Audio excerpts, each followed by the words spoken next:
Hello friends, welcome to TPS study. आज हम इस क्लास में भारतीय राज्य व्यवस्था या पॉलिटी के मोस्ट इम्पोर्टेंट 100 प्रश्नों को पढ़ेंगे। चलिए देखते हैं। पहला प्रश्न है, भारतीय संविधान के जनक कौन हैं? तो भारतीय संविधान के जनक भीमराव अंबेडकर हैं। अगला प्रश्न है, भारतीय संविधान में कुल कितने अनुच्छेद और अनुसूचियां हैं? भारतीय संविधान में 395 अनुच्छेद और 12 अनुसूचियां हैं। अगला प्रश्न है, कौन से अनुच्छेद के अंतर्गत हिंदी भाषा को राजकीय भाषा घोषित किया गया है? तो यह अनुच्छेद 343 का में हिंदी भाषा को राजकीय भाषा घोषित किया गया है। अगला प्रश्न है, संविधान निर्माण के समय कुल कितने सदस्य थे? जब संविधान का निर्माण हुआ तो इसमें 229 सदस्य थे। अगला प्रश्न है, कौन मुख्य सतर्कता आयुक्त की नियुक्ति करता है? तो मुख्य सतर्कता आयुक्त की नियुक्ति राष्ट्रपति करते हैं। अगला प्रश्न है, किसी प्रत्याशी को अगर संसद का चुनाव लड़ना है तो उसकी न्यूनतम आयु कितनी होनी चाहिए? तो संसद का चुनाव लड़ने के लिए न्यूनतम आयु 25 साल होनी चाहिए। अगला प्रश्न है, किस संशोधन द्वारा भारतीय संविधान में प्रस्तावना के 2 शब्द समाजवादी और धर्मनिरपेक्ष जोड़े गए हैं? तो यह संशोधन 42वें संशोधन द्वारा समाजवादी और धर्मनिरपेक्षता 2 शब्द जोड़े गए हैं। अगला प्रश्न है, भारतीय संविधान के किस भाग में नीति निर्देशक तत्वों का वर्णन है? तो भाग 4 में या 4th भाग में नीति निर्देशक तत्वों का वर्णन है। अगला प्रश्न है, जज या जस्टिस शब्द किस भाषा से लिया गया है? तो यह शब्द लैटिन भाषा से लिया गया है। अगला प्रश्न है, किस समिति के द्वारा पंचायत समिति का गठन किया गया? तो खंड स्तर पर पंचायत समिति का गठन किया गया। अगला प्रश्न है, मेरे पास खून पसीना और आंसू के अलावा और कुछ देने के लिए नहीं है, यह बात किस व्यक्ति ने बताई थी या कही थी? तो यह बात चर्चिल ने कही थी। अगला प्रश्न है, किस जगह पर यूनेस्को का मुख्यालय है? तो जो यूनेस्को का मुख्यालय है वह जिनेवा में स्थित है। अगला प्रश्न है, संयुक्त राष्ट्र दिवस कब मनाया गया? तो संयुक्त राष्ट्र दिवस 24 अक्टूबर को मनाया जाता है। अगला प्रश्न है, प्रमुख विधि अधिकारी भारत सरकार का कौन है? तो भारत सरकार का प्रमुख विधि अधिकारी भारत के महान्यायवादी हैं। अगला प्रश्न है, कौन सा व्यक्ति योजना आयोग का अध्यक्ष होता है? जो प्रधानमंत्री होता है वह योजना आयोग का अध्यक्ष होता है। अगला प्रश्न है, किस सन में भारत छोड़ो आंदोलन की शुरुआत हुई थी? तो सन 1942 में भारत छोड़ो आंदोलन की शुरुआत हुई थी। अगला प्रश्न है, भारतीय संविधान के किस भाग में मौलिक अधिकारों का उल्लेख है? तो भाग 3 में मौलिक अधिकारों का उल्लेख है। अगला प्रश्न है, सुरक्षा परिषद संयुक्त राष्ट्र संघ के सदस्यों की संख्या कितनी है? तो यह 15 है।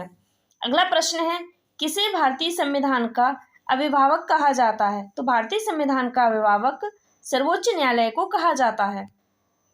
अगला प्रश्न है, किस व्यक्ति के पास संसद को भंग करने का अधिकार है? तो संसद को भंग करने का अधिकार राष्ट्रपति को होता है। अगला प्रश्न है, गांधी जी ने किसान आंदोलन स्वतंत्रता आंदोलन का प्रारंभ किस जगह से शुरू किया? तो यह आंदोलन चंपारण से शुरू किया था। अगला प्रश्न है, दूसरे किस नाम से सन 1909 के एक्ट को जाना जाता है? मतलब इसका है कि 1909 के एक्ट को किस दूसरे नाम से जाना जाता है? तो यह मार्लो मिंटो सुधार के नाम से जाना जाता है। अगला प्रश्न है, संवैधानिक अध्यक्ष भारत सरकार का कौन होता है? या भारत सरकार का संवैधानिक अध्यक्ष कौन होता है? तो यह राष्ट्रपति होता है। अगला प्रश्न है, किस अनुच्छेद में 42वें संविधान संशोधन द्वारा मौलिक कर्तव्यों को जोड़ा गया था? तो 42वें संशोधन द्वारा अनुच्छेद 51A में मौलिक कर्तव्यों को जोड़ा गया था। अगला प्रश्न है, किसके द्वारा भारत की संविधान सभा का गठन किया गया? तो कैबिनेट मिशन योजना द्वारा भारत की संविधान सभा का गठन किया गया था। अगला प्रश्न है, उस व्यक्ति का नाम बताइए जिसने अतिरिक्त मूल्य का सिद्धांत प्रतिपादित किया था? तो यह कार्ल मार्क्स ने किया था।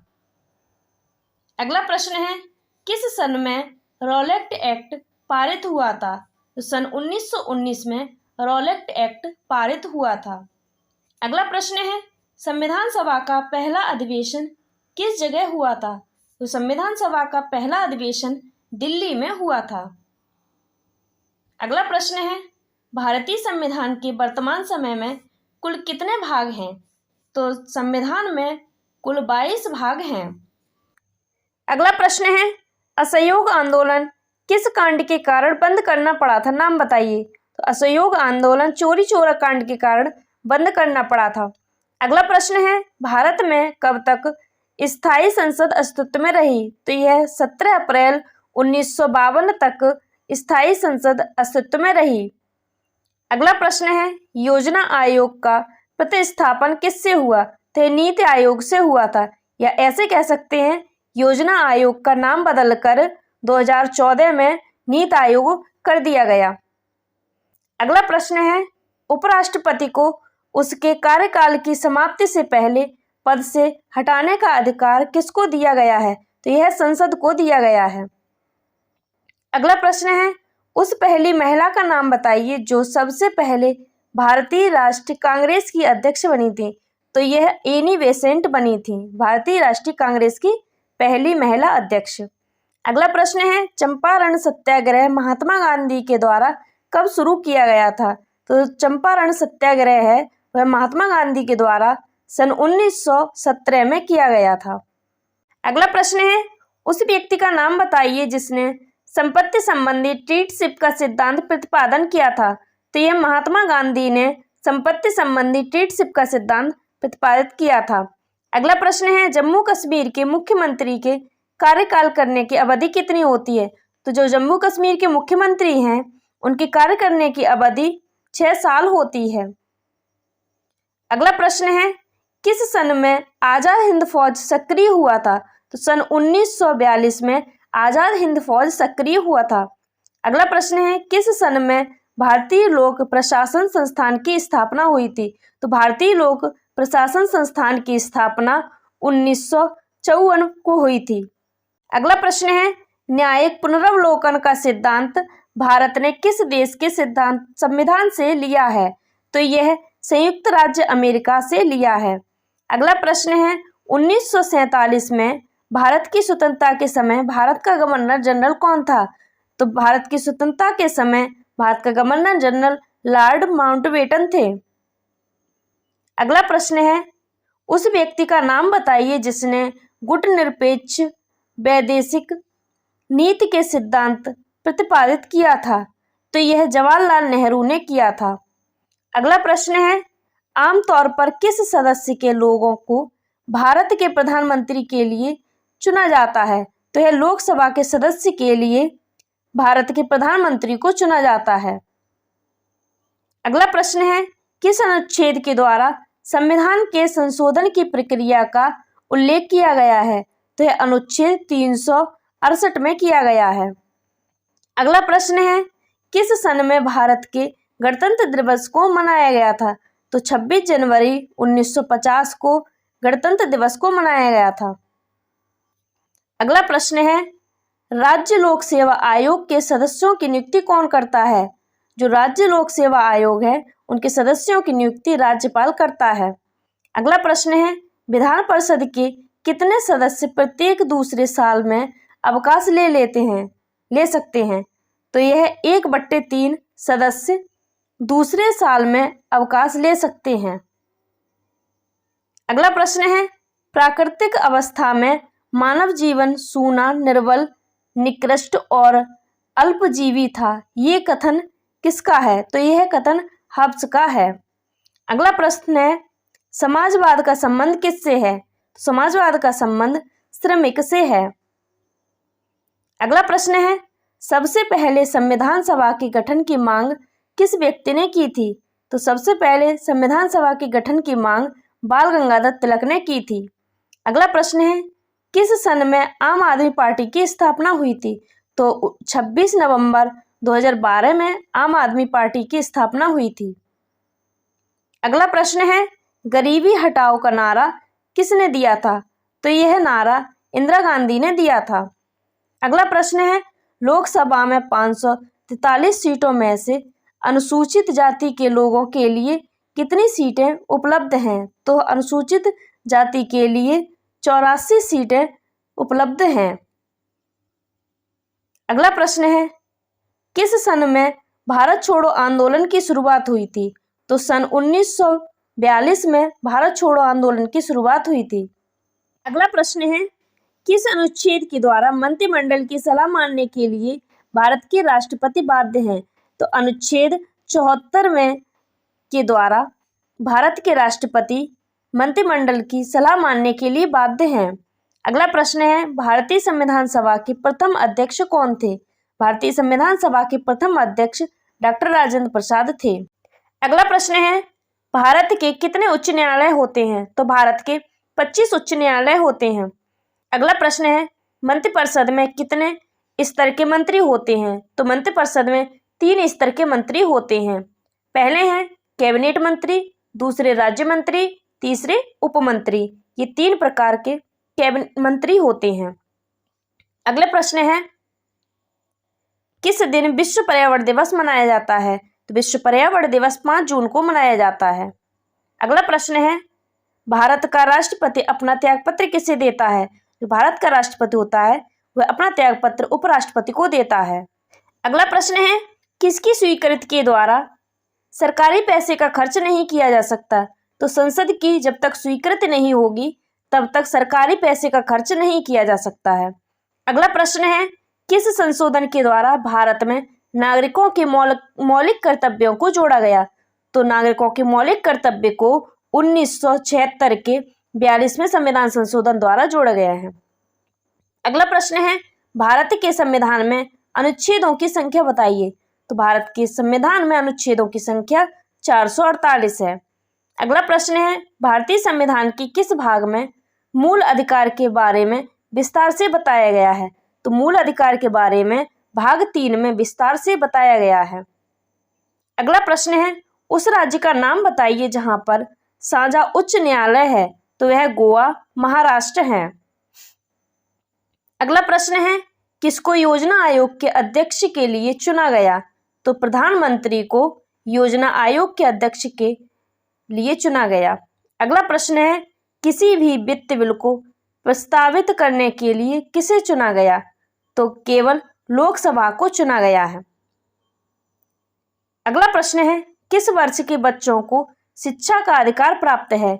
तो मूल अधिकार में 6 से 14 वर्ष के बच्चों को शिक्षा का अधिकार प्राप्त है। अगला प्रश्न है, किस व्यक्ति को भारत का ग्रैंड ओल्ड मैन कहा जाता है? तो ग्रैंड ओल्ड मैन दादा भाई नौरोजी को कहा जाता है। अगला प्रश्न है, असहयोग आंदोलन के दौरान किस व्यक्ति ने अपनी वकालत को छोड़ दिया था? तो मोतीलाल नेहरू ने असहयोग आंदोलन के दौरान अपनी वकालत को छोड़ दिया था। अगला प्रश्न है, किस भाग में मौलिक अधिकार को वर्णित किया गया है? तो भाग 3 में मौलिक अधिकारों का वर्णन किया गया है। अगला प्रश्न है, उस व्यक्ति का नाम बताइए जो कांग्रेस के संस्थापक थे।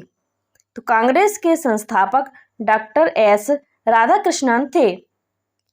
अगला प्रश्न है, सबसे पहली बैठक भारतीय संविधान निर्मात्री परिषद की कब हुई थी? तो यह बैठक 9 दिसंबर 1946 को हुई थी। अगला प्रश्न है, भारतीय राष्ट्रीय कांग्रेस का प्रथम अध्यक्ष कौन था? तो भारतीय राष्ट्रीय कांग्रेस का प्रथम अध्यक्ष WC बनर्जी थे। अगला प्रश्न है, किस अनुच्छेद में भारतीय संविधान स्वतंत्रता के अधिकार का वर्णन किया गया है? तो यह अनुच्छेद 19 में स्वतंत्रता के अधिकार का वर्णन किया गया है। अगला प्रश्न है, सर्वोच्च सेनापति भारतीय सेनाओं का कौन होता है? तो भारतीय सेनाओं का सर्वोच्च सेनापति राष्ट्रपति होता है। अगला प्रश्न है, किस व्यक्ति को सीमांत गांधी के नाम से जाना जाता है? तो जो खान अब्दुल गफ्फार खान हैं उन्हें सीमांत गांधी के नाम से जाना जाता है। अगला प्रश्न है, विश्व का सबसे बड़ा लिखित एवं सर्वाधिक व्यापक संविधान किस देश का है? तो भारत का संविधान सबसे बड़ा लिखित एवं सर्वाधिक व्यापक संविधान है। अगला प्रश्न है, भारत का संविधान बनने में कितना समय लगा था? जो हमारा संविधान है उसे बनने में 2 साल 11 माह 18 दिन लगे थे। अगला प्रश्न है, किस देश के संविधान के द्वारा राज्य के नीति निर्देशक तत्वों को बनाया गया या किस देश से लिए गए हैं? तो यह नीति निर्देशक तत्व आयरलैंड से लिए गए हैं। अगला प्रश्न है, शून्यकाल राजनीतिक शब्दावली में क्या अर्थ है? शून्यकाल का अर्थ है वह है प्रश्नोत्तर सत्र को संदर्भित करता है यह शून्यकाल शब्द। अगला प्रश्न है, राज्यसभा की बैठकों का सभापति कौन होता है? तो राज्यसभा की बैठकों का सभापति उपराष्ट्रपति होता है। अगला प्रश्न है, संघीय कार्यपालिका का उत्तरदायी कौन होता है? संघीय कार्यपालिका का उत्तरदायी लोकसभा के प्रति होता है। अगला प्रश्न है, न्यायाधीशों की नियुक्ति कौन करता है? तो न्यायाधीशों की नियुक्ति राष्ट्रपति द्वारा की जाती है। अगला प्रश्न है, कोई भी राष्ट्रपति किसकी सलाह से किसी राज्य के राज्यपाल की नियुक्ति करता है?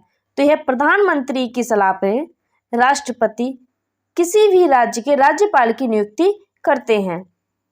अगला प्रश्न है, किस व्यक्ति ने कहा जहां कानून नहीं वहां स्वतंत्रता भी नहीं होती? तो यह लॉक ने कहा था। अगला प्रश्न है, किस जगह पर अंतर्राष्ट्रीय न्यायालय स्थित है? अंतर्राष्ट्रीय न्यायालय हेग में स्थित है। अगला प्रश्न है, किस संवैधानिक संशोधन अधिनियम के द्वारा गोवा को राज्य का दर्जा मिला है? तो गोवा को राज्य का दर्जा 56वें संविधान संशोधन द्वारा मिला है। अगला प्रश्न है, किस व्यक्ति ने फूट डालो और राज करो की नीति अपनाई थी? उसका नाम बताइए। तो फूट डालो राज करो की नीति लॉर्ड कर्जन ने अपनाई थी। अगला प्रश्न है, किस सन में लोकसभा के लिए पहला आम चुनाव हुआ था? तो सन 1952 में लोकसभा के लिए पहला आम चुनाव हुआ था। अगला प्रश्न है, किस सभा के द्वारा बजट को पारित किया जाता है? तो लोकसभा द्वारा बजट को पारित किया जाता है। अगला प्रश्न है, किसके द्वारा अस्थायी लोकसभा अध्यक्ष को नियुक्त किया जाता है? तो यह राष्ट्रपति द्वारा अस्थायी लोकसभा अध्यक्ष को नियुक्त किया जाता है। अगला प्रश्न है, किस संसद में अविश्वास प्रस्ताव लाया जाता है? तो अविश्वास प्रस्ताव लोकसभा में लाया जाता है। अगला प्रश्न है, एक व्यक्ति कितनी बार राष्ट्रपति बन सकता है? तो एक व्यक्ति कई बार राष्ट्रपति बन सकता है। अगला प्रश्न है, भारत के राष्ट्रपति के पास कौन सी वोट शक्ति होती है? नाम बताइए। तो यह पूर्ण निषेध की शक्ति होती है। अगला प्रश्न है, भारत सरकार का संवैधानिक अध्यक्ष कौन होता है? तो भारत सरकार का संवैधानिक अध्यक्ष महान्यायवादी होता है। अगला प्रश्न है, राष्ट्रपति के चुनाव में अगर विवाद उत्पन्न हो तो किसकी सलाह ली जाती है? तो यह सुप्रीम कोर्ट की सलाह ली जाती है। अगला प्रश्न है, किसकी नियुक्ति भारत का राष्ट्रपति नहीं कर सकता? तो यह मुख्य निर्वाचन आयुक्त की नियुक्ति भारत का राष्ट्रपति नहीं कर सकता है। अगला प्रश्न है, राज्यों में लोक शिकायत और भ्रष्टाचार पर कार्य किसके द्वारा किया जाता है? तो यह लोकायुक्त द्वारा किया जाता है। वीडियो अच्छी लगी हो तो लाइक करें, चैनल को सब्सक्राइब करें। Thank you for watching.